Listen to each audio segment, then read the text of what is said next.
여러분 안녕하십니까? 대구 경북 소식 전해드립니다. 앞서도 관련 소식이 있었는데 안타까운 사고부터 전하겠습니다.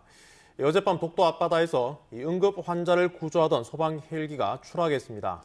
소방대원과 응급 환자 등 모두 7명이 타고 있었습니다. 이규설 기자입니다.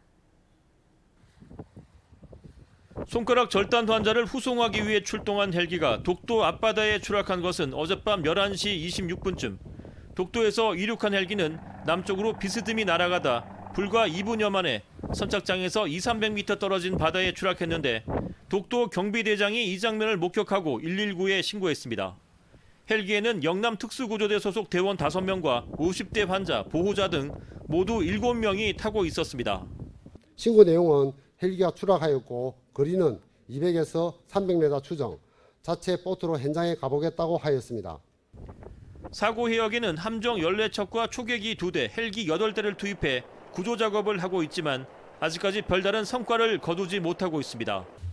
소방당국은 수중 탐지기를 이용해 수심 72.2m 지점에서 헬기로 추정되는 물체를 확인했지만 정확한 침몰 지점은 파악하지 못하고 있습니다.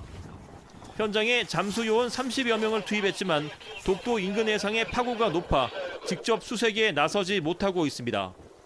실종자 가족 10여 명은 수색 상황을 현장에서 지켜보기 위해 배편으로 울릉도에 도착했습니다. 이제 1년 됐습니다. 들어간 지. 중앙119 구조본부에 들어갔다고 해서 되게 뿌듯했어요. 모든 가용 인력과 장비 모든 걸 다 동원해 주세요. 지금 즉시요.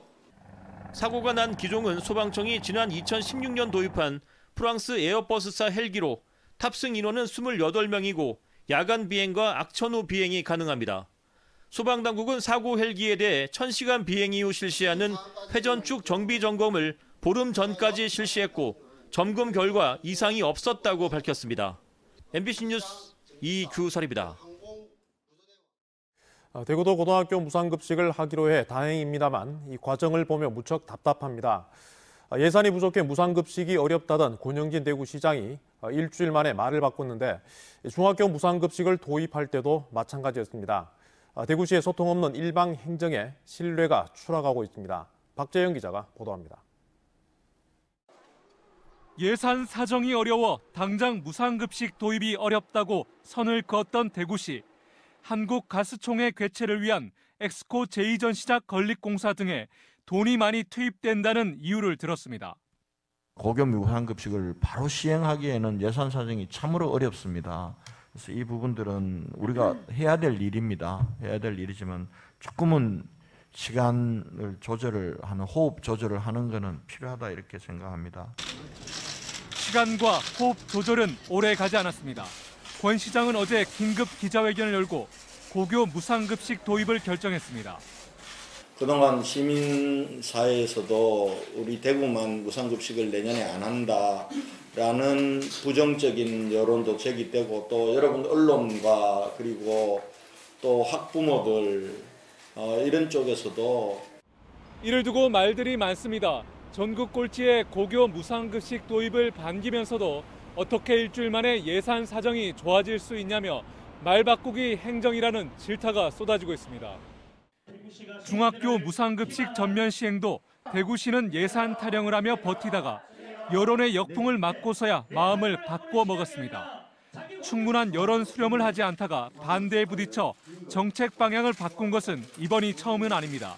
사업 승인을 받고도 여론에 부딪혀 백지화한 달서구 열병합 발전소, 주민들이 정책 토론을 청구한 성서 생활 폐기물 소각로 건설 사업, 대규모 시설 입지 선정위원회 설치에 관한 조례 폐지 등은 대표적인 불통 사례입니다. 적극적으로 시민들의 의견을 수렴을 하고 그렇게 됐다면 이게 뭐 소통 협치에 아주 좋은 사례로 우리가 좀 일반적으로 얘기를 할 수가 있을 것 같은데 사안에 따라서 어떤 의미에서 보면 뭐 대구시의 입맛에 따라서 소통과 협치의 도시를 내세운 대구시가 주민 삶에 큰 영향을 미치는 정책을 충분한 고민과 토론 없이 일방통행식으로 추진해 행정 불신을 자초하고 있습니다. MBC 뉴스 박재영입니다. 대구 서문시장에 이어 칠성시장에도 야시장이 문을 열었습니다. 오늘 저녁 6시 개장식을 하고 지금쯤은 야시장이 본격적으로 운영되고 있을 텐데요. 현재 어떤 모습인지 현장에 있는 취재기자 연결해 자세하게 알아보겠습니다. 손은민 기자, 야시장 첫날 어떻습니까?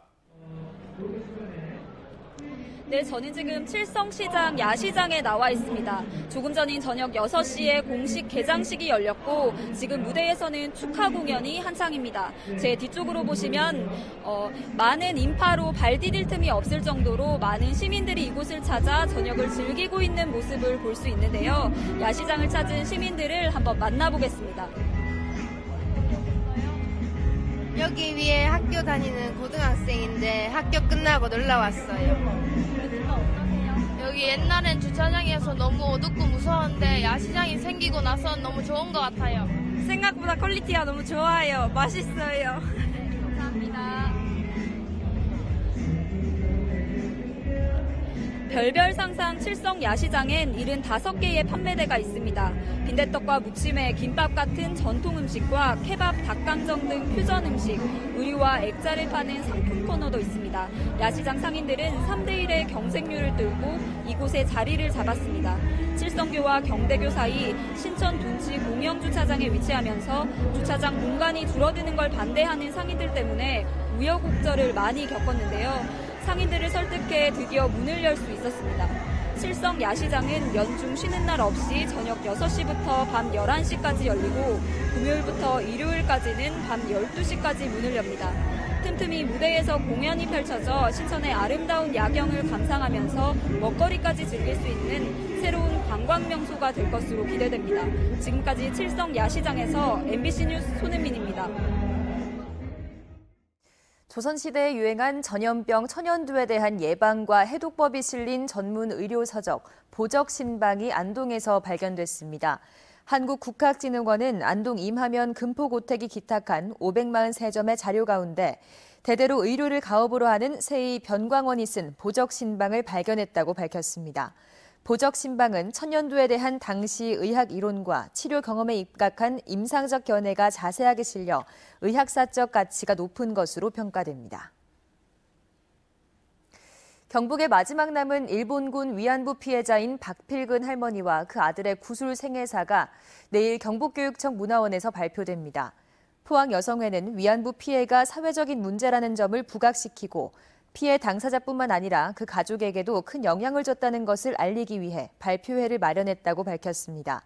이번 행사에서는 포항 관내 중고등학생 120여 명으로 구성된 포항 평화나비 청소년 지킴이단 해단식도 함께 열립니다. 대구FC가 오는 일요일 저녁 6시 홈에서 전북현대를 상대합니다. 4위인 홈팀 대구는 승점 4점 차인 3위 서울을 쫓고 있고 상대 전북 역시 선두 울산을 승점 3점 차로 추격 중인 만큼 각각 선두 탈환과 3위 추격이라는 목표로 치열한 맞대결이 예상됩니다. 올 시즌 두 팀은 공식 개막전에서 만나 무승부를 기록했고 각각 원정에서 1승씩을 챙기며 1승 1무 1패를 기록했습니다. 어제 오후 5시 10분쯤 대구 서구 상리동의 한 주택가에 멧돼지 8마리가 나타났습니다. 한 마리는 신고를 받고 출동한 엽사와 사냥개에 의해 사살됐고 나머지 멧돼지들은 인근 산으로 달아난 것으로 알려졌습니다. 대구 서구청은 포획한 멧돼지에서 아프리카 돼지열병 감염 증세는 확인되지 않아 매몰 처분했다고 밝혔습니다.